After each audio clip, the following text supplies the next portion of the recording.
Olive books പ്രസിദ്ധീകരിച്ച പുസ്തകത്തിൻ്റെ പ്രകാശനമാണ് ഇപ്പോൾ നടക്കാൻ പോകുന്നത്. ബാബു സാറിൻ്റെ കവിതകളുടെ സമാഹാരമാണ്. 35ലധികം കഥകളുടെ സമാഹാരമാണ്. ഈ പുസ്തകം പ്രകാശനം ചെയ്യുന്നത് മനോഹരൻ സാറാണ്, സ്വീകരിക്കുന്നത് കൃഷ്ണകുമാർ സാറും. നമുക്ക് ആദ്യമായിട്ട് പുസ്തകത്തിൻ്റെ പ്രകാശന ചടങ്ങിലേക്ക് കടക്കാം. അതിനുശേഷം വിശിഷ്ട വ്യക്തികൾ നമ്മോട് സംസാരിക്കും. ആദ്യം പുസ്തക പ്രകാശനം. ഓക്കെ.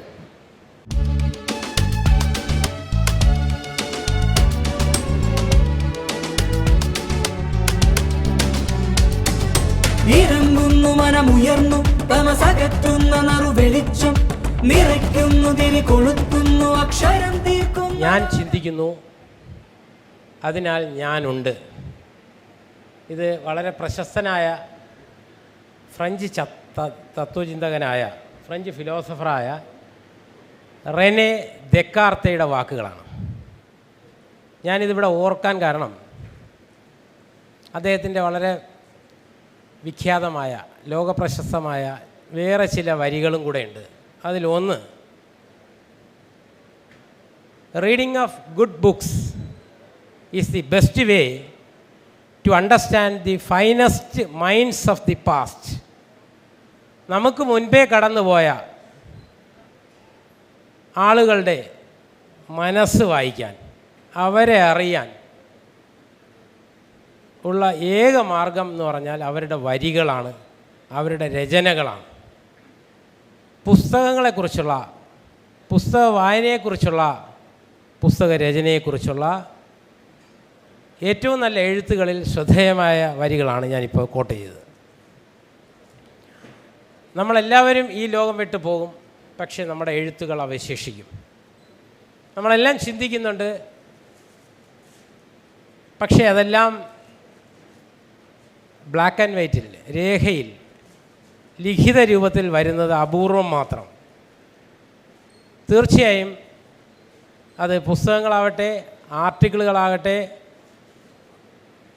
മറ്റെന്തെങ്കിലും സെമിനാർ പ്രൊസീഡിങ്സ് ആയിട്ടായിക്കോട്ടെ, അത് ആ സൃഷ്ടി പുറത്തു വരുമ്പോൾ മാത്രമേ ലോകം നമ്മുടെ ചിന്ത വായിക്കുകയുള്ളൂ, വരുംകാല തലമുറ അതിനെ ഓർക്കുകയുള്ളൂ. അത്തരത്തിലുള്ള എഴുത്തുകാരുടെ ഗണത്തിലേക്ക് കടന്നു കയറിയ ജുഡീഷ്യൽ ഓഫീസേഴ്സിൻ്റെ എണ്ണം വളരെ കുറവാണ്. പുസ്തകം എഴുതുക എന്ന് മാത്രമല്ല, ലേഖനങ്ങൾ എഴുതുക, പുസ്തകങ്ങൾ എഴുതുക, ഇത് ജുഡീഷ്യൽ ഓഫീസേഴ്സിനെ സംബന്ധിച്ചിടത്തോളം അത് ഇന്ത്യയിലെ, കേരളത്തിലെയോ ഇന്ത്യയിലെയോ അല്ല, മറ്റു രാജ്യങ്ങളുടെ കാര്യം പരിശോധിച്ചാലും വളരെ വിരളമാണ്. Maybe because they are not getting sufficient time to read and write. ഈ ആളുകളുടെയൊക്കെ പ്രമാണവും വായിച്ച്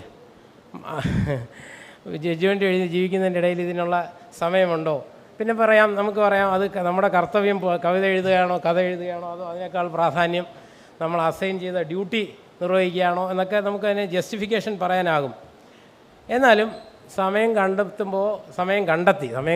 എന്നുള്ളതല്ല, സമയമുണ്ട് നമുക്ക് കണ്ടെത്തി ഇത്തരം ആക്ടിവിറ്റീസിലേക്കും കടന്നു വരാനുള്ള ജുഡീഷ്യൽ ഓഫീസേഴ്സിൻ്റെയോടുള്ള ഒരു ആഹ്വാനം കൂടിയാണ് സാറിനെ പോലുള്ള മഹാമനസ്കരുടെ ഇത്തരം എഴുത്തുകൾ. സാറിനെ എനിക്ക് പരിചയം, ഞാൻ തിരുവനന്തപുരം മജിസ്ട്രേറ്റ് കോടതിയിൽ പ്രാക്ടീസ് ചെയ്യുന്ന സമയത്ത് സാർ അവിടെ judicial first class magistrate number 3 ആയിരുന്നു വഞ്ചിയൂർ. ആ സമയം സാറിന് മുമ്പിൽ നിരവധി നാളുകളിൽ അപ്പിയർ ചെയ്യാനുള്ള അവസരം കിട്ടിയിട്ടുണ്ട്, കേസ് നടത്താനായിട്ടുള്ള അവസരം കിട്ടിയിട്ടുണ്ട്. ജൂനിയേഴ്സിനെ, അന്നൊക്കെ ഞാൻ ജൂനിയറാണ്, ജൂനിയേഴ്സിനെ വളരെയധികം അക്കോമഡേറ്റ് ചെയ്യുന്ന, അതോടൊപ്പം തന്നെ പ്രോത്സാഹിപ്പിക്കുന്ന, പക്ഷേ വന്നിരിക്കുന്ന കുട്ടികളോട് ചില ഈ ഇൻറ്റേൺഷിപ്പ് പോലെ കോളേജിൽ നിന്ന്, ഇപ്പോൾ അന്ന് ഇൻറ്റേൺഷിപ്പില്ല, കോർട്ട് വർക്കിന് വേണ്ടി വന്നിരിക്കുന്ന കുട്ടികളോട് സാർ ഇടയ്ക്കിടയ്ക്ക് ചോദ്യങ്ങളൊക്കെ ചോദിക്കും. അതുകൊണ്ട് പാവങ്ങൾ കുറച്ച് നേരം ഇരുന്നിട്ട് എഴിച്ച് പൊക്കളയും. അങ്ങനെ പേടിപ്പിച്ചിരുന്ന, പക്ഷേ അതെന്തെന്ന് പറഞ്ഞാൽ അവരിലൊരു വായനാശീലം ഉണ്ടാക്കണം എന്നുള്ള തീർച്ചയായിട്ടും ആ നല്ല ഉദ്ദേശത്തോടെ ചോദ്യം ചോദിക്കുകയും ജൂനിയേഴ്സിനോട് പരിഗണന ഉണ്ടായിരുന്ന ഒരു ജുഡീഷ്യൽ ഓഫീസറായിരുന്നു. മാത്രമല്ല കേരളത്തിൽ എന്നല്ല, ഇന്ത്യയിൽ തന്നെ എൻ്റെ അറിവിൽ ഞാനൊരിക്കൽ വേദിയിൽ പറയുകയും ചെയ്തതാണ്, പ്ലീ ബാർഗൈനിങ്, അത് ഇന്ത്യൻ CRPCയിലെ 21A നേരത്തെ 1974 ജൂലൈ 1 ഏപ്രിൽ 1 വന്ന CRPCയുടെ 21A എന്ന പുതിയ അധ്യായം, അത് സെക്ഷൻസ് 265A മുതൽ L വരെയുള്ള വകുപ്പുകളെക്കുറിച്ച് ആധികാരികമായിട്ട് എഴുതിയിട്ടുള്ള 2 എഴുത്തുകളാണുള്ളത്. ഒന്ന് ജസ്റ്റിസ് KT തോമസ് സാറിൻ്റെ ഹിന്ദുവിലെ ഒരു ആർട്ടിക്കിളും നമ്മുടെ ബാബുപ്രകാശ് സാറിൻ്റെ KLTയിലെ ഒരു ആർട്ടിക്കിളുമാണ്. ഞാൻ പറഞ്ഞു അങ്ങനെ അന്നും ആരും തൊടാത്തെന്ന് പറയുമ്പോൾ ഞാൻ ഇടയ്ക്ക് ഒരു സാന്ദർഭികമായിട്ടൊരു കാര്യം ഓർത്ത് പോവുകയാണ്. എൻ്റെ ഒരു ബന്ധു, എൻ്റെ വലിയമ്മയുടെ മകളുടെ ഹസ്ബൻഡാണ്, മനോഹര സാറിനെ അറിയാം, ഒരു ദിവസം അദ്ദേഹം വന്ന് കണ്ടിട്ടുണ്ട്. എന്നാൽ എഴുത്തും വായനയൊക്കെ ഒരുപാടുള്ള ഒരു മനുഷ്യനാണ്. അദ്ദേഹത്തിൻ്റെ വീട്ടിൽ ചെന്നപ്പോൾ ശിവാജി ഗണേശൻ്റെ ചിത്രം വച്ചിരിക്കുന്നു, വലിയ ചിത്രം. അപ്പോൾ ഞാൻ ചോദിച്ചു, ഈ ശിവാജി ഗണേശൻ്റെ, ഞാൻ കളിയാക്കി, എനിക്ക് പറയാനുള്ള സ്വാതന്ത്ര്യം ഉള്ളതുകൊണ്ട്, ശിവാജി ഗണേശൻ്റെ ഫോട്ടോ എന്തിനാണ് വച്ചിരിക്കുന്നത്, മമ്മൂട്ടിയുടെ മോഹൻലാലിൻ്റെയും ഫോട്ടോ വയ്ക്കാത്തതെന്ന് ചോദിച്ചു. അപ്പോൾ പറഞ്ഞ് അവരിൽ നിന്നൊരു വ്യത്യസ്തനാണ് അദ്ദേഹം. ഞാൻ പറഞ്ഞു എന്താ ഷെവലിയർ അവാർഡ് കിട്ടിയതുകൊണ്ടാണോ? അല്ല, കാരണമുണ്ട്. അന്ന് മമ്മൂട്ടിയും മോഹൻലാലും ഒക്കെ അഭിനയിക്കുന്ന ഈ സമയത്താണെങ്കിൽ അവർക്ക് മുൻപേ പോയ പ്രേം നസീറും സത്യനുമൊക്കെ ഉണ്ട്. പക്ഷേ ശിവാജി ഗണേശൻ അഭിനയിച്ചു തുടങ്ങുമ്പോൾ മുൻപിൽ വഴികളില്ലായിരുന്നു. സ്വന്തമായി വഴിവെട്ടി അഭിനയിച്ച ആളാണ് ഷെവലിയർ ശിവാജി ഗണേശൻ. അതുപോലെ ഇല്ലാത്ത വഴിയിലൂടെ സഞ്ചരിച്ച് പുതിയ പന്ഥാവ് തുറന്ന് പുതിയ മാർഗം സൃഷ്ടിച്ച് പുതിയ വഴി തെളിച്ച് സഞ്ചരിക്കുന്നവരാണ് തീർച്ചയായിട്ടും അഭിനന്ദനാർഹർ. അങ്ങനെ ഈ പ്ലീ ബാർഗെയിനിങ്ങിനെ കുറിച്ച് അമെൻമെൻറ്റ് വന്ന അപ്പം തന്നെ, ചാപ്റ്റർ 21 ഇൻട്രൊഡ്യൂസ് ചെയ്ത അപ്പം തന്നെ വന്ന ആദ്യത്തെ ആർട്ടിക്കിൾ, ശ്രദ്ധേയമായ KLTയിലെ ആർട്ടിക്കിൾ മനസ്സിൽ ഓർമ്മ വരികയാണ്. അങ്ങനെ പുതുമയാർന്ന സൃഷ്ടികളുടെ സൃഷ്ടാവ് എന്ന ക്രെഡിറ്റും കൂടെ സാറിനുണ്ട്. ഞാൻ ഈ പുസ്തകത്തിലേക്ക് വരാം. ഈ പുസ്തകം തുടങ്ങുന്ന I am a word seller selling my words എന്ന് പറഞ്ഞുകൊണ്ടാണ് തുടങ്ങുന്നത്. അത് തന്നെ ഒരു വെറൈറ്റിയാണ്.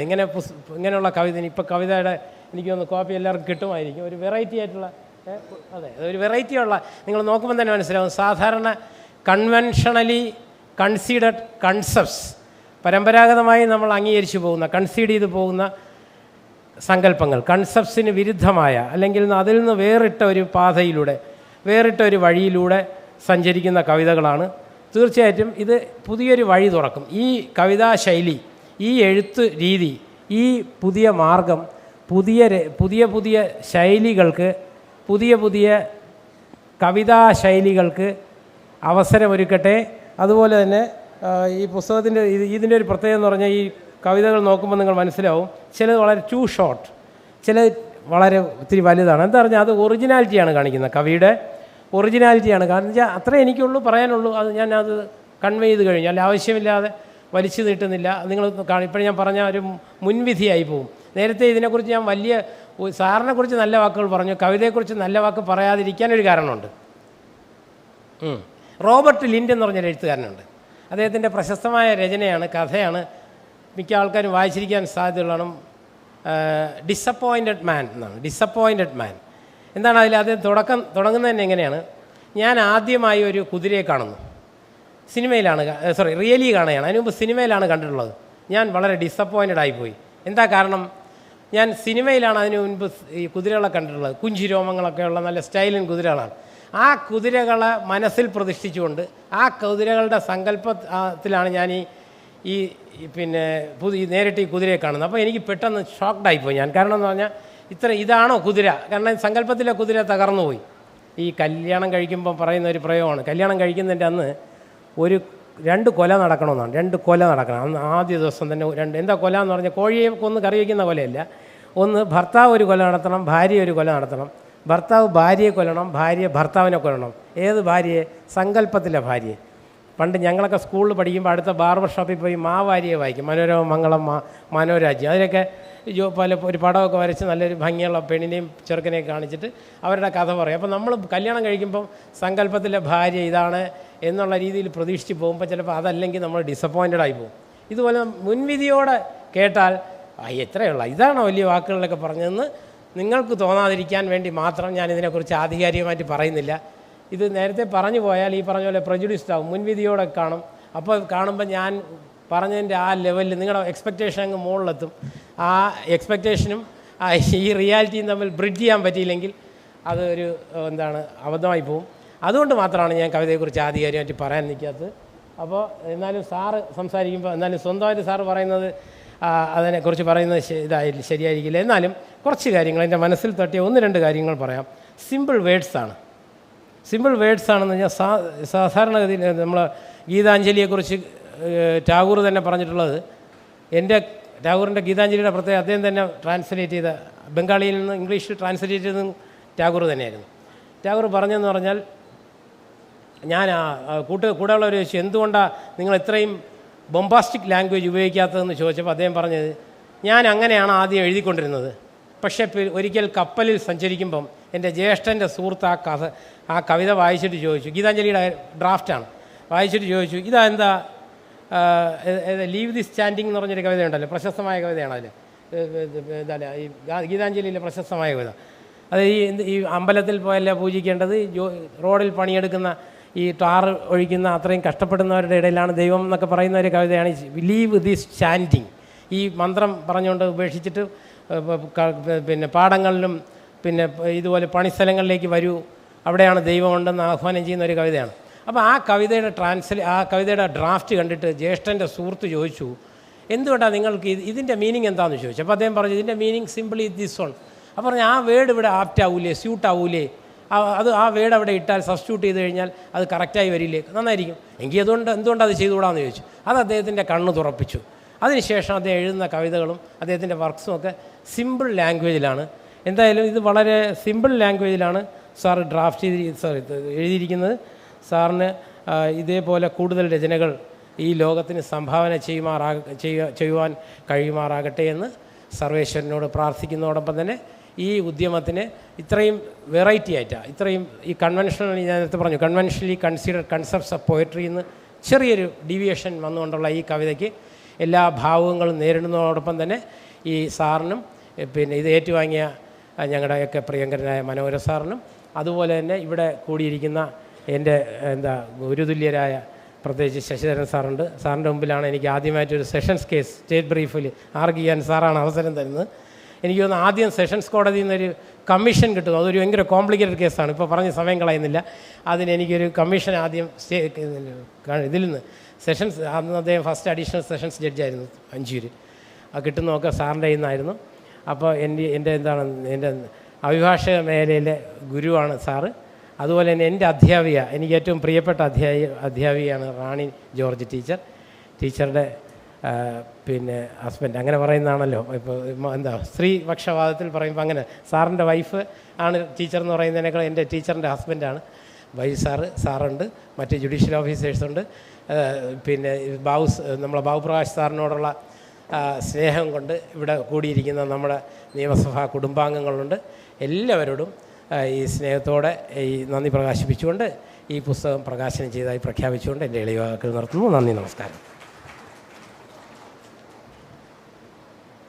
നമ്മുടെ ഇന്നത്തെ പുസ്തകം ഏറ്റുവാങ്ങിയ മനോഹരൻ സാറ് നല്ല വാക്കുകൾ നമ്മൾ സംസാരിക്കും.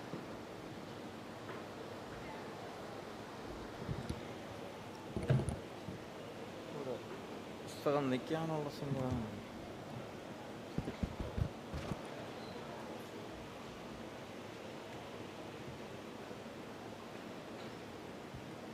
വേദിയിലും സദസ്സിലുമുള്ള ബഹുമാന്യരെ, നമ്മുടെ ഈ പുസ്തകോത്സവമായിട്ട് ബന്ധപ്പെട്ട് നടക്കുന്ന പുസ്തക പ്രകാശന ചടങ്ങിൻ്റെ പരമാവധി സമയം 25 മിനിറ്റാണ്. അപ്പോൾ നമ്മളതിൽ പകുതിയിലധികം കഴിഞ്ഞു, ഇനി 10 മിനിറ്റാണുള്ളത്. അപ്പോൾ ഞാനും ചുരുങ്ങിയ വാക്കുകളിലാണ് സംസാരിക്കുന്നത്. പുസ്തകം ഏറ്റുവാങ്ങിയ വ്യക്തി എന്നുള്ള നിലയിൽ സ്വാഭാവികമായും പുസ്തകത്തെക്കുറിച്ചാണ് സംസാരിക്കേണ്ടത്. പക്ഷേ ഈ പുസ്തകം ഇപ്പോൾ ഞാനിവിടെ ഇരുന്നിട്ടാണ് കാണുന്ന പുസ്തകം. ഞാൻ അതിൻ്റെ കണ്ടൻറ്റിലോട്ട് കടക്കാതെ അതിനെക്കുറിച്ച് സംസാരിക്കുന്നത് നീതിപൂർവകമല്ല. അതും ഒരു നീതിമാൻ്റെ പുസ്തകമാകുമ്പം അതിനോട് നീതി പുലർത്തണമല്ലോ. അപ്പോൾ ഞാൻ ആ പുസ്തകത്തിൻ്റെ കണ്ടൻറ്റിനെ സംബന്ധിച്ച് സംസാരിക്കാൻ ഞാൻ പ്രാപ്തനല്ല. പിന്നെ അദ്ദേഹം ഇപ്പം ഓൺ ദ വേ ആലപ്പുഴയിൽ നിന്ന് ഈ ചടങ്ങിൽ വരികയാണ്. വരുന്ന വഴി തന്നെ എന്നെ വിളിച്ചിരുന്നു. വന്ന് ഇവിടെ വന്നിട്ട് നേരെ എൻ്റെ ഓഫീസിലേക്ക് വരികയായിരുന്നു. അപ്പോഴും അദ്ദേഹത്തിൻ്റെ കയ്യിലൊരു ബുക്കുണ്ടായിരുന്നു. അത് കവർ ചെയ്ത ബുക്കായിരുന്നു, പ്രകാശനത്തിന് വേണ്ടി പൊതിഞ്ഞ ബുക്കാണ്. അപ്പോൾ പോലും എനിക്കത് കാണാൻ കഴിഞ്ഞില്ല, എൻ്റെ കയ്യിൽ കിട്ടിയതുമില്ല. അപ്പോൾ അതിവിടെ വന്ന് അനാച്ഛാദനം ചെയ്തപ്പോൾ മാത്രമാണ് അതിൻ്റെ ഞാനൊന്ന് മറിച്ച് നോക്കിയത്. അപ്പോൾ അതുകൊണ്ട് തീർത്തും പുസ്തകത്തിൻ്റെ കണ്ടന്റിനെക്കുറിച്ച് പറയാൻ ഞാൻ അയോഗ്യനാണ്. പക്ഷേ ആ പുസ്തകം എഴുതിയ വ്യക്തിയെക്കുറിച്ച് വേണമെങ്കിൽ വാചാലമായി സംസാരിക്കാം. പേജുകളോളം അല്ലെങ്കിൽ പിന്നെ എന്താണ് വളരെ ഇതായിട്ട് സംസാരിക്കാൻ കഴിയുന്ന ഒരു അനുഭവ സമ്പത്ത് എനിക്കുണ്ട് അദ്ദേഹവുമായിട്ട്. അപ്പോൾ അതിനും പറ്റിയൊരു വേദിയല്ല. എന്നിരുന്നാലും പിന്നെ ഒരു നിയമസഭാ ജീവനക്കാരനായി അതിൽ നിന്ന് റിട്ടയർ ചെയ്തിട്ട് വീണ്ടും തുടരുന്നൊരു വ്യക്തി എന്നുള്ള നിലയിൽ നിയമസഭയിൽ കഴിഞ്ഞ 30-35 കൊല്ലമായിട്ട് നിയമസഭയിൽ വന്ന നിയമസഭാ സെക്രട്ടറിമാരുമായിട്ടൊക്കെയുള്ള ഒരു പരിചയവും ബന്ധവും പിന്നെ അടുപ്പവും ഒക്കെ വെച്ച് നോക്കുമ്പോൾ ഇപ്പം സംസാരിച്ച് മടങ്ങിയ ഡോക്ടർ എൻ കൃഷ്ണകുമാർ എന്ന നിയമസഭാ സെക്രട്ടറിക്ക് മുമ്പായി നിയമസഭയുടെ സെക്രട്ടറിയായി 3 വർഷക്കാലം ഇരുന്ന ശ്രീ വി കെ ബാബു പ്രകാശ് ഈ ഒരു പുസ്തകം എഴുതിയത് തികച്ചും അദ്ദേഹത്തിൻ്റെ പ്രതിഭയുടെ ഒരു പ്രതിഫലനമായിട്ട് തന്നെയാണ് കാണുന്നത്. അദ്ദേഹത്തിൻ്റെ വായനയെക്കുറിച്ച് ഞങ്ങൾ ആ കാലത്തുണ്ടായിരുന്നവരും അതിനുശേഷം വന്നവരും അതിന് മുമ്പുള്ളവരും ഒക്കെ വളരെ നിയമസഭയിൽ വളരെ ഇങ്ങനെ വാചാലമായി സംസാരിക്കുമായിരുന്നു. വളരെ ഒരു ഒറേഷ്യസ് റീഡറാണ് അദ്ദേഹത്തിന്. എനിക്ക് തോന്നുന്നു അദ്ദേഹത്തിൻ്റെ വായനയിൽ നിന്ന് കിട്ടിയ സമ്പത്താണ് ഈ എഴുത്തിലേക്ക് അദ്ദേഹത്തെ പൊതുവെ എല്ലാവരും എഴുത്തുകാരെല്ലാം അങ്ങനെയാണ്, വായനയിലൂടെയാണ് എഴുത്തെന്നുള്ള ഒരു നേട്ടം കൈവരിക്കുന്നത്. അതിനൊക്കെ എത്രയോ ഇരട്ടി വായനയാണ് അദ്ദേഹം എന്നാണ് ഞാൻ മനസ്സിലാക്കിയിരിക്കുന്നത്. അദ്ദേഹം വായിച്ച കണക്കിന് എഴുതിയിരുന്നെങ്കിൽ ഇതൊന്നും പോരാ, ഈ ബുക്കൊന്നും പോരാ. ഇതിപ്പോൾ കേവലം എത്ര പേജ് 70 പേജൊക്കെയുള്ള 70 പേജുള്ള ഒരു കവിതാ സമാഹാരമാണ്. ഞാൻ മനസ്സിലാക്കിയത് അദ്ദേഹം ഇംഗ്ലീഷിലുള്ള ഒരു കവിത പൊയട്രി ആയിട്ട് എഴുതുന്നത് ആദ്യമായിട്ടാണ്. അദ്ദേഹത്തിൻ്റെ വളരെ ഇവിടെ സെക്രട്ടറി സൂചിപ്പിച്ച പോലെ ഗഹനമായ ലേഖനങ്ങളും പുസ്തകങ്ങളും, 4ാമത്തെ പുസ്തകമാണ് അദ്ദേഹം രചിച്ചിട്ടുണ്ട്. കുറേയൊക്കെ എനിക്ക് വായിക്കാൻ അവസരം കിട്ടിയിട്ടുണ്ട്. പിന്നെ ഇതിനേക്കാളുപരി അദ്ദേഹം ഫേസ്ബുക്കിലൊക്കെ ആനുകാലികമായിട്ട് എഴുതുന്ന ചില കമൻറ്റുകളൊക്കെ നമ്മൾ വീട്ടിൽ നിന്ന് വായിച്ചാൽ നമുക്ക് തന്നെ ഒരു ആവേശം വരും. നമുക്കൊന്നും ഇങ്ങനെ എഴുതാൻ കഴിയുന്നില്ലല്ലോ എന്നുള്ളൊരു അസൂയ പലപ്പോഴും തോന്നിയിട്ടുണ്ട്. അപ്പം അത്തരത്തിൽ ഒരു പ്രതിഭാശാലിയാണ് ഇതിൻ്റെ കർത്താവ് എന്നുള്ളത് നമുക്ക് നിയമസഭയെ സംബന്ധിച്ചിടത്തോളം ഒരു മുൻ നിയമസഭാ സെക്രട്ടറി ആയിരുന്ന വ്യക്തി എന്നുള്ള നിലയിൽ ഇത്രയും ഈ പിന്നെ ഒരു എഴുത്തിൻ്റെ വഴിയിലൂടെ സഞ്ചരിച്ച ഒരു നിയമസഭാ സെക്രട്ടറി കേരള നിയമസഭയിൽ ഉണ്ടായിട്ടില്ല എന്ന് തന്നെ പറയാം, എഴുത്തും വായനയും. അപ്പോൾ അത്തരത്തിൽ നിയമസഭയുടെ ചരിത്രത്തിൽ രേഖപ്പെടുത്തേണ്ട ഒരു വ്യക്തിത്വമാണ് ശ്രീ ബാബു പ്രകാശ്. അദ്ദേഹത്തിൻ്റെ ഈ കൃതി വേണ്ടത്ര ഈ സാഹിത്യലോകം ചർച്ച ചെയ്യപ്പെടുമെന്നും അതിൻ്റെ അടിസ്ഥാനത്തിൽ അദ്ദേഹത്തിന് ഇതുപോലുള്ള ഇംഗ്ലീഷിലും മലയാളത്തിലും ബഹുഭാഷാ പണ്ഡിതനാണ് അദ്ദേഹം. നമ്മുടെ നിയമസഭയുടെ പല പ്രസിദ്ധീകരണങ്ങൾക്കും ലേഖനങ്ങളൊക്കെ എഴുതാറുണ്ട്. അല്ല, കാച്ചിക്കുറുക്കിയ ലേഖനങ്ങളാണ്, വാചാലമായിട്ട് എഴുതുന്ന ശീലമൊന്നുമില്ല. ടു ദ പോയിൻ്റാണ് അദ്ദേഹത്തിൻ്റെ എഴുത്തുകളൊക്കെ. ഒരു അസാമാന്യമായ കഴിവാണ് അത്. ഞാൻ ഈ തരത്തിൽ അത് എൻ്റെ മനസ്സിലൂടെ കടന്നുപോയ അദ്ദേഹത്തിൻ്റെ ആ കഴിവുകളെ ഞാൻ ഇപ്പം ഓർമ്മിക്കുകയാണ്.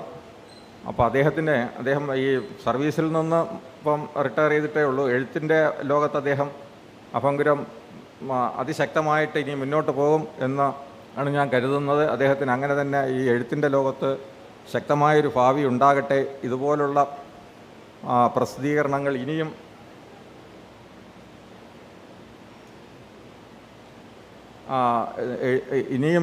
അദ്ദേഹത്തിൻ്റെ ഭാഗത്തുനിന്ന് ഉണ്ടാകട്ടെ എന്ന് ഞാൻ ആത്മാർത്ഥമായി ആഗ്രഹിക്കുന്നു. നമ്മുടെ നിയമസഭയിൽ അദ്ദേഹത്തിൻ്റെ ഒരു അച്ചീവ്മെൻ്റ് കൂടെ സൂചിപ്പിച്ച ഞാൻ വിട്ടുപോയതാണ്. ഞാനും അതിൽ ഭാഗവാക്കായിരുന്നു എങ്കിൽ ഇത്തരണത്തിലത് ഇദ്ദേഹത്തിൻ്റെ അദ്ദേഹം ഇംഗ്ലീഷിലൊക്കെ ഒരു വലിയ കവിത എഴുതി നിൽക്കുന്ന സമയത്ത് പറയേണ്ടതാണോ എന്നുള്ളതുകൊണ്ട് അതിനെ ഒന്ന് മാറ്റി നിർത്തിയാണ്. അദ്ദേഹം നിയമസഭയിൽ, നമ്മുടെ നിയമസഭയെ സംബന്ധിച്ചിടത്തോളം 5 മിനിറ്റേ ഉള്ളൂ, അദ്ദേഹത്തിന് സംസാരിക്കാനുണ്ട്. അപ്പോൾ ഒരു കാര്യം കൂടെ പറഞ്ഞ് ഞാൻ അവസാനിപ്പിക്കാം. നിയമസഭയെ സംബന്ധിച്ചിടത്തോളം അതിൻ്റെ നടപടിക്രമങ്ങൾ വളരെ കോംപ്ലിക്കേറ്റഡാണ്. പാർലമെൻറ്റിൽ ഇതിനെയൊക്കെ കൺസോൾഡേറ്റ് ചെയ്തുകൊണ്ട് കൗൾ ആൻഡ് ഷക്തർ അല്ലെങ്കിൽ ഷക്തർ ആൻഡ് കൗൾ എന്ന് പറയുന്ന ഒരു വലിയ റെഫറൻസ് ഗ്രന്ഥമുണ്ട്. അത് പഴയ കാര്യങ്ങളൊക്കെ ക്രോഡീകരിക്കുന്ന ഒരു ബുക്ക്. കേരള നിയമസഭയിൽ അങ്ങനെ ഒരു ബുക്ക് ഇല്ലായിരുന്നു. ആ ബുക്ക് കേരള നിയമസഭയിൽ പ്രസിദ്ധീകരിക്കുക എന്നുള്ളൊരു ഭാരിച്ച ചുമതല ഏറ്റെടുത്ത് അതിൻ്റെ ആദ്യ എഡിഷൻ, ഇപ്പോൾ അതിൻ്റെ 3ാമത്തെ എഡിഷൻ ഫൈനൽ സ്റ്റേജിലാണ്. ആദ്യത്തെ എഡിഷൻ ഈ കേരള നിയമസഭയിൽ പുറത്തിറക്കിയത് ഇദ്ദേഹം ഇവിടെ നിയമസഭാ സെക്രട്ടറി ആയിരുന്നത് എന്ന ഒരു കാലത്താണ് എന്ന ഒരു അപൂർവമായ ഒരു അച്ചീവ്മെൻറ്റും അദ്ദേഹത്തിൻ്റെ എഴുത്തിൻ്റെ ലോകത്ത് അദ്ദേഹത്തിന് മുതൽക്കൂട്ടായിട്ടുണ്ട് എന്നത് ഇത്തവണ ഈ സമയത്ത് എടുത്തു പറയേണ്ട ഒരു കാര്യമാണ്. അദ്ദേഹം ഇനി നമ്മുടെ പുസ്തകോത്സവത്തിൻ്റെ 4ാം എഡിഷൻ അടുത്ത വർഷം ഇതേ വേദികളിൽ സംഘടിപ്പിക്കപ്പെടുമ്പോൾ അദ്ദേഹത്തിൻ്റേതായ ഇതിനേക്കാൾ ഭാരിച്ച അല്ലെങ്കിൽ ഇതിനേക്കാൾ ഗഹനമായ അദ്ദേഹത്തിൻ്റെ കൃതികൾ ഈ വേദിയിൽ പ്രകാശിപ്പിക്കാൻ അദ്ദേഹത്തിന് കഴിയട്ടെ എന്ന് ആത്മാർത്ഥമായി ആഗ്രഹിച്ചുകൊണ്ട് ആശംസിച്ചുകൊണ്ട് നിർത്തുന്നു. എല്ലാവർക്കും നന്ദി. നമ്മുടെ ഇന്നത്തെ ഈ സമയത്തെ താരം ബാബുപ്രകാശ് സാർ സംസാരിക്കും. മറുപടിയും നന്ദിയും.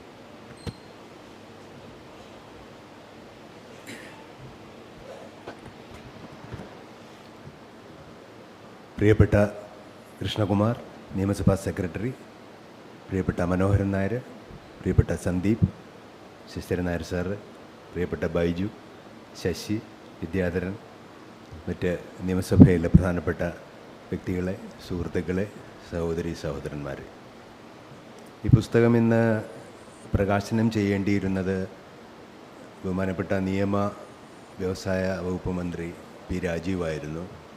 അദ്ദേഹം കടുത്ത പനി മൂലം കിടപ്പിലായിപ്പോയി. ഇന്നത്തെ ക്യാബിനറ്റിൽ പോലും അദ്ദേഹത്തിന് പങ്കെടുക്കാൻ കഴിഞ്ഞില്ല. അപ്പോൾ അതുവരെ അദ്ദേഹം രാവിലെ തന്നെ വിളിച്ചു പറഞ്ഞു. ഞാൻ അദ്ദേഹത്തിന് എൻ്റെ നന്ദി രേഖപ്പെടുത്തുകയാണ്. വന്നില്ല എങ്കിലും RS ബാബുവിനോ ആയിരുന്നു പുസ്തകത്തെക്കുറിച്ച് പരിചയപ്പെടുത്താനിരുന്നത്. RS ബാബുവിനും ഇന്ന് അപ്രതീക്ഷിതമായ വ്യക്തിപരമായ ചില കാര്യങ്ങൾ ഉണ്ടായതിനാൽ അദ്ദേഹത്തിനും വരാൻ കഴിഞ്ഞില്ല. അദ്ദേഹത്തിനും ഞാൻ എൻ്റെ ഹൃദയത്തിൻ്റെ ഭാഷയിലുള്ള നന്ദി രേഖപ്പെടുത്തുകയാണ്.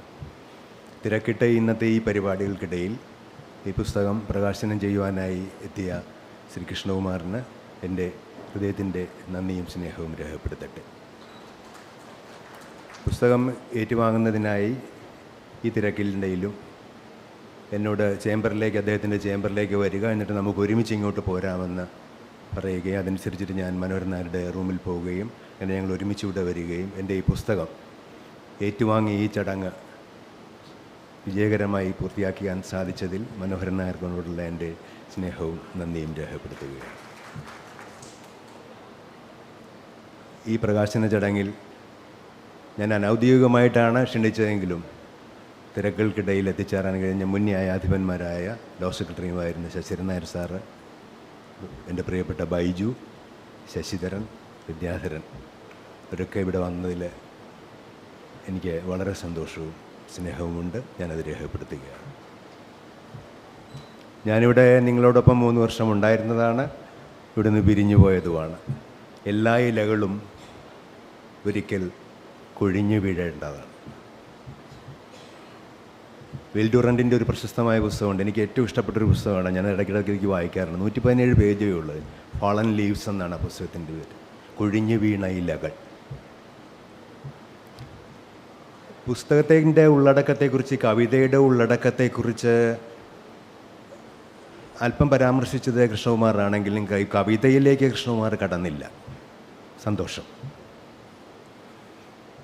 മനോഹരൻ നായരും കവിതയിലേക്ക് കടന്നില്ല. കാരണം നമുക്കറിയാം, the taste of a cake lies in its eating എന്നാണ്. ഒരു കേക്ക് ഭക്ഷിച്ചാലേ അതിൻ്റെ സ്വാദറിയാൻ കഴിയുകയുള്ളൂ. പുസ്തകം വായിച്ചാലേ അതിൻ്റെ സ്വാദറിയുകയുള്ളൂ. മഴമേഘങ്ങൾ ഒരു വാഗ്ദാനമാണ്. മഴ അതിൻ്റെ പൂർത്തീകരണവുമാണ്. പുസ്തകം ഒരു പ്രതീക്ഷയാണ്. വായിക്കപ്പെടുമ്പോഴാണ് ആ പ്രതീക്ഷ പൂവണിയപ്പെടുന്നത്. ഞാനൊരു പാർട്ട് ടൈം എഴുത്തുകാരനാണ്. മുഖ്യമായ ജോലി ന്യായാധിപൻ്റെ ആയിരുന്നു. ഞാൻ ഏറ്റവും കൂടുതൽ വെറുത്ത ജോലിയും ന്യായാധിപൻ്റെ ജോലിയായിരുന്നു. കാരണം എനിക്ക് എഴുത്തെന്ന് പറയുന്ന ഒരുതരം അസുഖമാണ്. അത് ബാലേന്ദ്രൻ ചുള്ളിക്കാട് പറയുന്നത് പോലെ അത് ദക്ഷൻ്റെ ഒരുതരം ആക്രമണമാണെന്നാണ്. ഗന്ധർവനായ ദക്ഷൻ്റെ ഒരു ആക്രമണമാണ്. ആ ആക്രമണത്തിൽ പിടഞ്ഞ് ഓരോ എഴുത്തുകാരനും മരിച്ചു പോവുകയാണ് അവസാനമെന്നാണ്. അപ്പോൾ എനിക്ക് എഴുത്തിൻ്റെ പിടച്ചിലുകളുണ്ടായിരുന്നു. എൻ്റെ ഈ പിടച്ചിലുണ്ടായത് ഞാൻ അക്വയർ ചെയ്തതല്ല. അപ്പോൾ ഇവിടെ കൃഷ്ണകുമാറോ മറ്റോ പറയുകയുണ്ടായിരുന്നു ഞാൻ എഴുത്തിങ്ങനെ ശീലിച്ചെടുത്തതാണ്. നല്ല എൻ്റെ അച്ഛനിൽ നിന്ന് കിട്ടിയ ഒരു വാസനയാണത്, ജന്മവാസനയാണ്. അച്ഛൻ കേരളത്തിൽ അറിയപ്പെട്ടൊരു എഴുത്തുകാരനായിരുന്നു. പക്ഷേ എനിക്കൊരു ഭയമുണ്ടായിരുന്നത് എനിക്ക് മലയാളത്തിൽ എഴുതാൻ കഴിഞ്ഞിരുന്നില്ല ആദ്യകാലങ്ങളിൽ. ഞാൻ കവിതകൾ എഴുതുന്നത് 9ാം ക്ലാസ് മുതലാണ്. അൺഫോർച്ചുനേറ്റ്ലി ഭാഗ്യവശാൽ എൻ്റെ 9ാം ക്ലാസ്സിൽ പഠിക്കുമ്പോൾ ഞാൻ എഴുതിയ ഒരു കവിത, പേൽ സൺസെറ്റ് എന്ന് പറഞ്ഞൊരു കവിത, വിളറിയ സായാഹ്നം. ആ കവിത അക്കാലത്തെ മിറർ എന്ന് പറയുന്നൊരു മാഗസിൻ ഉണ്ടായിരുന്നു, അത് നിന്നുപോയി, ബോംബെയിൽ നിന്ന് പ്രസിദ്ധീകരിച്ചിരുന്നത്. സാഹിത്യങ്ങൾ അറിയാവുന്നവർക്കറിയാം മിറർ. ഇന്ത്യയിലെ ഏറ്റവും നല്ലൊരു ലിറ്റററി മാഗസിനായിരുന്നു അത്. പ്രഭാ ഗോവിന്ദ് എന്ന് പറഞ്ഞൊരു ലേഡിയായിരുന്നു അന്ന് അതിൻ്റെ എഡിറ്റർ. എൻ്റെ ആ കവിത 9ാം ക്ലാസ്സിലെ ആ കവിത എന്നെ അത്ഭുതപ്പെടുത്തിക്കൊണ്ട് മിററിൽ പ്രസിദ്ധീകരിച്ചു വന്നിരുന്നു. എനിക്കെന്നിട്ട് 6 മാസത്തെ മിററിൻ്റെ കോപ്പി എനിക്ക് ഫ്രീ ആയിട്ട് കിട്ടിയിരുന്നു. ഞാൻ ആരും അറിയാതെ കൈകൊണ്ട് എൻ്റെ 9ാം ക്ലാസ്സിലെ കൈയക്ഷരം വെച്ച് ഞാൻ എഴുതി ഒരു പോസ്റ്റ് ഓഫീസിൽ നിന്ന് ഈ അയച്ചതാണ്. അന്ന് അച്ഛൻ ദേശാഭിമാനിയിലെ പത്രാധിപരായിരുന്നു. അപ്പോൾ അവിടെ പോയിരുന്ന ഈ പുസ്തകങ്ങളൊക്കെ ഇങ്ങനെ കാണുമ്പോൾ അക്കൂട്ടത്തിൽ നിന്ന് ഈ മിറർ ഞാൻ വായിക്കാനിടയുകയും മിററിലെ ബാലപംക്തികൾ ഇംഗ്ലീഷ് പ്രസിദ്ധീകരണമാണത്, അതിനോട് എനിക്ക് ആകർഷണം തോന്നുകയും അങ്ങനെ ഒരു കവിത എന്നെ ആകർഷിക്കുകയും അതിൻ്റെ ഫലമായിട്ട് ഞാൻ അങ്ങനെ ഒരു എഴുതിയ കവിതയാണ്.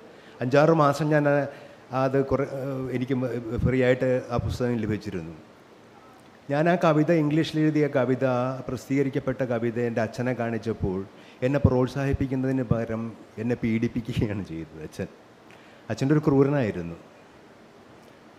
അപ്പം അപ്പോൾ തന്നെ എനിക്ക് ഭയമായി പോയി. നമ്മൾ ചെറിയ 7ാം ക്ലാസ് 8ാം ക്ലാസ്സൊക്കെ പഠിക്കുന്ന സമയത്ത് നമ്മൾ കുട്ടികളെ ഭയപ്പെടുത്തി കഴിഞ്ഞാൽ എന്തിനാണോ നിങ്ങൾ ആ കുട്ടിയിൽ ഭയപ്പെടുത്തിയത്, ആ ഭയപ്പെടുത്തിയ ആ കുട്ടിയിലുണ്ടാകുന്ന ചിലപ്പോൾ ഒരു തൃഷ്ണയായിരിക്കും, അല്ലെങ്കിൽ ഒരു വാസനയായിരിക്കും, അല്ലെങ്കിൽ ഒരു പ്രതിഭയായിരിക്കും. അതങ്ങ് കൂമ്പടഞ്ഞു പോകും ചിലപ്പോൾ. അത് പിന്നെ പ്രകാശിപ്പിക്കപ്പെടാൻ ഒരു അവസരം കിട്ടാതെ വരും. അപ്പോൾ അന്ന് പിന്നെ ഞാൻ കവിത എഴുത്ത് നിർത്തി. എനിക്ക് പേടിയായിപ്പോയി. പിന്നെ മലയാളത്തിൽ എഴുതാൻ ഭയങ്കര ഭയമായിരുന്നു. അച്ഛൻ ഭയങ്കര മലയാളത്തിൽ എഴുതുന്ന ആളായതുകൊണ്ട് മലയാളത്തിലേക്ക് നമുക്ക് എഴുതാനും ഭയമായിരുന്നു. പിന്നെ അത് കഴിഞ്ഞതിന് ശേഷം ന്യായാധിപനായപ്പോഴത്തേക്ക് നിയമലേഖനങ്ങളാണ് എഴുതിയിരുന്നത്. പക്ഷേ അതിനിടയിൽ ഈ സർഗാത്മകമായ എഴുത്തുകൾ വരുമെങ്കിൽ എനിക്കതൊന്നും എഴുതാൻ സാധ്യമായിരുന്നില്ല. ഈ ജോലിയുടെ സ്ട്രെസ്സും ഒരുപാട് ഡിപ്രഷനും ഒക്കെ വന്നിരുന്നു ഈ സർവീസിനകത്തിരുന്ന സന്ദർഭത്തിൽ. അതൊക്കെ ഇവിടെ ഇരിക്കുന്നവർക്കൊക്കെ അറിയുകയൊക്കെ ചെയ്യാവുന്ന കാര്യങ്ങളുമാണ്. ഒരിക്കലൊരു ഹൈക്കോടതി ജഡ്ജി എൻ്റെ ചേംബറിൽ ഇങ്ങനെ കയറി വന്നു കഴിഞ്ഞതിന് ശേഷപ്പോഴത്തേക്ക് ഫ്രാൻസ് കാഫ്കയുടെ ട്രയൽ എന്ന് പറയുന്ന പുസ്തകം എൻ്റെ മേശപ്പുറത്തിരിപ്പുണ്ട്. ആരെങ്കിലുമൊക്കെ ട്രയൽ വായിച്ചിട്ടുണ്ടോ എന്ന് എനിക്കറിയാൻ വയ്യ. ഫ്രാൻസ് കാഫ്കയുടെ പ്രശസ്തമായ ട്രയൽ. ആ പുസ്തകം മേശപ്പുറത്ത് കിടത്തുമ്പോൾ ആ ജഡ്ജിയുടെ അടുത്ത് ഇങ്ങനെ നോക്കി വെച്ച് പറയുകയാണ്, ട്രയലാണ് വായിക്കുന്നതല്ലേ, നമ്മുടെ കേസുകളുടെ വിചാരണയ്ക്കൊക്കെ വളരെ പ്രയോജനപ്പെടുന്ന പുസ്തകമെന്ന്. ഞാൻ പിന്നെ ഒന്നും വേണ്ടി ചിരിച്ചുപോയി. അത്ര അജ്ഞരായ ആൾക്കാരാണ് ഇവരൊക്കെ. ട്രയൽ എന്ന് പറയുന്നത് കോടതിയുടെ വിചാരണയുടെ പുസ്തകമല്ല.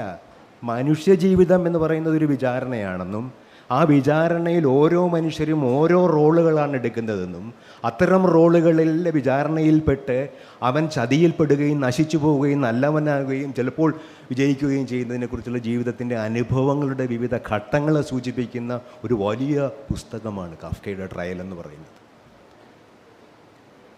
അപ്പോൾ അതുപോലും മനസ്സിലാക്കപ്പെടാത്ത ഒരു മേഖലയിൽ, സാഹിത്യത്തോട് വളരെയധികം പുറംതിരിഞ്ഞു നിൽക്കുന്ന ഒരു മേഖലയിൽ നിന്നാണ് ഞാൻ എഴുത്തിലേക്ക് വരുന്നത്. എഴുത്തിലേക്ക് എനിക്ക് സ്വതന്ത്രമായി സഞ്ചരിക്കാൻ കഴിഞ്ഞത് ഞാനിവിടെ നിയമസഭാ സെക്രട്ടറി ആയിരുന്ന 3 വർഷമാണെന്നുള്ള കാര്യത്തിൽ യാതൊരു സംശയവുമില്ല. പുസ്തക വായന നേരത്തെ ഉണ്ട്, പക്ഷേ വായനയല്ല എഴുത്തിലേക്ക് നയിക്കുന്നത്. ജോൺ ബർജർ, ബ്രിട്ടീഷ് എഴുത്തുകാരനായ ജോൺ ബർജർ പറഞ്ഞിട്ടുള്ളത്, ഭൂമിയിലെ അനുഭവങ്ങൾക്കെല്ലാം, മനുഷ്യജീവിതത്തിൻ്റെ അനുഭവങ്ങൾക്കെല്ലാം വാക്കുകളുണ്ടെങ്കിൽ പിന്നെ സാഹിത്യത്തിൻ്റെ ആവശ്യമില്ല. ചിന്തിച്ചു നോക്ക്. മനുഷ്യരുടെ എല്ലാ അനുഭവങ്ങൾക്കും ഭൂമിയിൽ വാക്കുകളുണ്ട് എങ്കിൽ പിന്നെ സാഹിത്യം ആവശ്യമില്ല. അപ്പോൾ അനുഭവങ്ങളെ വാക്കുകളിലൂടെ പ്രകടിപ്പിക്കാൻ ശ്രമിക്കുന്നിടത്താണ് സാഹിത്യമുണ്ടാകുന്നത്. അതുതന്നെയാണ് കവിതയും. ഗബ്രിയേൽ ഗാർഷ്യ മാർക്യൂസിൻ്റെ ആത്മകഥ living to tell the tales ഇത് വായിക്കേണ്ട ഒരു പുസ്തകമാണ്. കഥ പറയാൻ ജീവിക്കുന്നവർ, മലയാളത്തിൽ ട്രാൻസ്ലേറ്റ് ചെയ്ത് കഴിഞ്ഞാൽ living to tell the tale. അദ്ദേഹം പറയുന്നത് നിങ്ങൾ എങ്ങനെ ജീവിച്ചു, നിങ്ങൾ ആരായി ജീവിച്ചു എന്നുള്ളതിനല്ല പ്രാധാന്യം, പക്ഷെ നിങ്ങൾ നിങ്ങളുടെ ജീവിതത്തെ എങ്ങനെ ഓർക്കുന്നു എന്നതിലാണ് പ്രാധാന്യം. ഓർമ്മകളാണ് ജീവിതം. അനുഭവങ്ങളെ ഓർക്കുന്നതാണ് ജീവിതം. അവയെ വാക്കുകളിലേക്ക് പ്രസരിപ്പിക്കുമ്പോഴാണ് സാഹിത്യമുണ്ടാകുന്നത്. എൻ്റെ കവിതകൾ എൻ്റെ അനുഭവങ്ങൾ തന്നെയാണ്, യാതൊരു സംശയവുമില്ല കാര്യത്തിൽ. അതിൽ നല്ല വശങ്ങളുമുണ്ട്, ചീത്ത വശങ്ങളുമുണ്ട്. എല്ലാത്തിനും സത്യസന്ധമായി പ്രകടിപ്പിച്ചിട്ടുണ്ടെന്നേ ഉള്ളൂ. 36 കവിതകളാണ് ഇതിനകത്തുള്ളത്. 100-150ഓളം കവിതകൾ ഞാൻ എഴുതിയിട്ടുണ്ട്. പക്ഷെ 36 കവിതകളെ പെട്ടെന്ന് ശേഖരിക്കാൻ കഴിഞ്ഞുള്ളൂ. കവിത പ്രസിദ്ധീകരിക്കുന്നതിനെക്കുറിച്ച് ഞാൻ ഒലിവിൽ സന്ദീപുമായിട്ട് സംസാരിച്ചപ്പോൾ സന്ദീപ് എന്നോട് പറഞ്ഞത് കവിതകളാരും വായിക്കാറില്ല എന്നാണ്. പ്രത്യേകിച്ച് ഇംഗ്ലീഷ് കവിതകൾ ആരും വായിക്കാറില്ല. പിന്നെ എങ്ങനെയാണ് സാർ എന്ന് ചോദിച്ചു. പ്രസാധകൻ്റെ മുമ്പിൽ അപേക്ഷിക്കേണ്ടി വന്നു ഒരു എഴുത്തുകാരന്. അപ്പോഴാണ് അവർ പ്രസിദ്ധീകരിക്കാമെന്ന് പറയുന്നത്. വായന വളരെ കുറയുന്നൊരു കാലമാണ്. ഞാനൊരു പാർട്ട് ടൈം എഴുത്തുകാരനാണ്. പൂർണ്ണമായി എഴുത്തുകാരനാകണമെന്ന് ആഗ്രഹിച്ചയാളാണ്. ജ്ഞാനപീഠം അവാർഡ് കിട്ടിക്കഴിഞ്ഞതിന് ശേഷം എം ടി വാസുദേവൻ നായർ ഡൽഹിയിൽ സഞ്ചരിക്കുമ്പോൾ ഡൽഹിയിൽ ഒരു പത്രപ്രവർത്തക എം ടിയെ അഭിമുഖീകരിക്കുന്നുണ്ട്.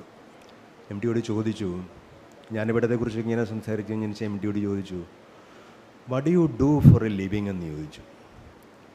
എം ടിക്ക് ആദ്യ ചോദ്യം മനസ്സിലായില്ല. പ്ലീസ് ചോദിച്ചു. പറഞ്ഞു, sir what is your job എന്ന് ചോദിച്ചു.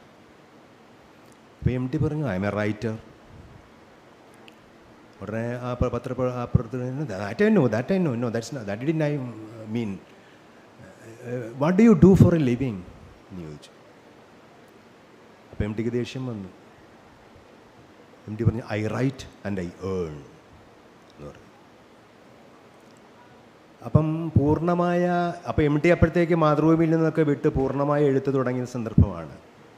അപ്പം പൂർണ്ണമായി എഴുത്തിൽ ജോലി ചെയ്യുന്ന അല്ലെങ്കിൽ എഴുത്ത് തൊഴിലായി സ്വീകരിച്ച ഒരാളെ നമ്മുടെ മലയാളി സമൂഹം അംഗീകരിക്കുന്നില്ല എന്നുള്ളതാണ്. മലയാളിയല്ല, ഇന്ത്യൻ സമൂഹം തന്നെ അംഗീകരിക്കുന്നില്ല. നിങ്ങൾ വേറെ എന്തെങ്കിലും ഒരു ജോലിയൂടെ ചെയ്യണം. എഴുത്തൊരു പ്രധാന ഒരു അവൊക്കേഷനായിട്ട് നമ്മുടെ ജീവിതത്തിൽ നമ്മൾ ആരും അംഗീകരിക്കുന്നില്ല.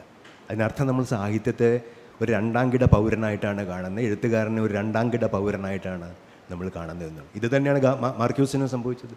ഗബ്രിയേൽ ഗാർഷ്യ മാർക്യൂസിനെ കൊളംബിയ യൂണിവേഴ്സിറ്റിയിൽ നിയമം പഠിക്കാനായിട്ട് അച്ഛൻ അയക്കുന്നു. അദ്ദേഹം നിയമം പഠിക്കാനായിട്ട് കൊളംബിയ യൂണിവേഴ്സിറ്റിയിൽ ചേരുന്നു. 2ാമത്തെ വർഷം അദ്ദേഹത്തിന് നിയമത്തോട് വിരക്തി തോന്നുന്നു. അദ്ദേഹം ഒരു പത്രപ്രവർത്തകനാകുന്നു.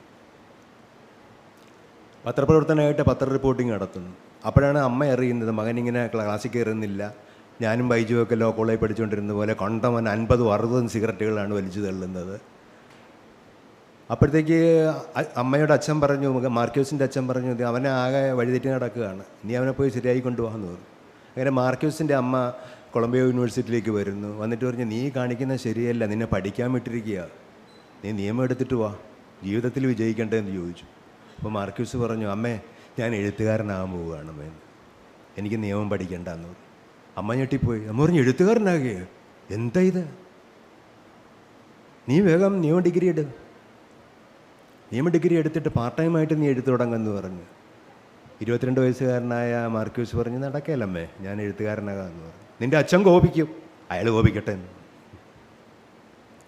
അപ്പോൾ ഉടനെ മാർക്യൂസ് പറഞ്ഞു, അച്ഛനും അതുപോലെ പഠിക്കാൻ വിട്ടിട്ട് അച്ഛൻ പോയി വയലിൻ പഠിച്ചില്ലേ, അപ്പോൾ അച്ഛന് വയലിനോട് പാഷനായിരുന്നുണ്ടായില്ലേ? ഉടനെ അമ്മ പറഞ്ഞു, അല്ല, അച്ഛൻ നമ്മുടെ പരമ്പരാഗതമായ ബേക്കറി തൊഴിൽ ചെയ്തുകൊണ്ട് തന്നെയാണ് അച്ഛൻ വയലിൻ പഠിച്ചത്. അതുപോലെ നീ വക്കീലായാൻ നോക്കുക, വക്കീലായി കഴിഞ്ഞതിന് ശേഷം നീ എഴുതി തുടങ്ങുന്നു പറഞ്ഞു. മാർക്യൂസ് പറഞ്ഞു, പറ്റില്ല എന്ന് പറഞ്ഞു. അങ്ങനെയാണ് അദ്ദേഹം എഴുത്തിലേക്ക് തിരിയുന്നത്. അങ്ങനെയാണ് നോബൽ പ്രൈസ് കിട്ടുന്നത്. അങ്ങനെ പൂർണ്ണമായ എഴുത്തുകാരനായപ്പോഴാണ് ജ്ഞാനപീഠം തേടി എം ടിയെ വരുന്നത്. അത് കഴിഞ്ഞതിന് ശേഷമാണ് എം ടി 2ാം മൊഴി എഴുതുന്നത്. അത് കഴിഞ്ഞതിന് ശേഷമാണ് എം ടിയുടെ വേറെ 2-3 രചനകൾ വരുന്നത്. ഇത് തന്നെയാണ് ഓർഹൻ ബാമോക്കിൻ്റെയും അനുഭവം. അദ്ദേഹം നോബൽ പ്രൈസ് കിട്ടിയ ആളാണ്. അദ്ദേഹത്തിനോട് ഇതുപോലെ വിമാനത്തിൽ യാത്ര ചെയ്യുന്നപ്പോൾ ഒരു പത്രപ്രവർത്തകർ ചോദിച്ചു, അങ്ങയുടെ ജോലി എന്താണ് എന്ന്. അപ്പോൾ അദ്ദേഹം പറഞ്ഞു, ഞാൻ എഴുത്തുകാരനാണെന്ന് പറഞ്ഞു. സമയം കഴിയാറായ സുഹൃത്തുക്കളെ, ഞാൻ കൂടുതൽ ദീർഘിപ്പിക്കുന്നില്ല. എൻ്റെ അനുഭവങ്ങളാണ് എഴുത്ത്, എൻ്റെ കവിതകൾ എൻ്റെ അനുഭവങ്ങളാണ്. അത് വായിക്കപ്പെടണമെന്നാണ് ഞാൻ ആഗ്രഹിക്കുന്നത്. നിങ്ങളെല്ലാവരും ഇത് വായിക്കുമെന്ന് കരുതുന്നു, ഇത് സ്വീകരിക്കുമെന്ന് കരുതുന്നു. നന്ദി, നമസ്കാരം.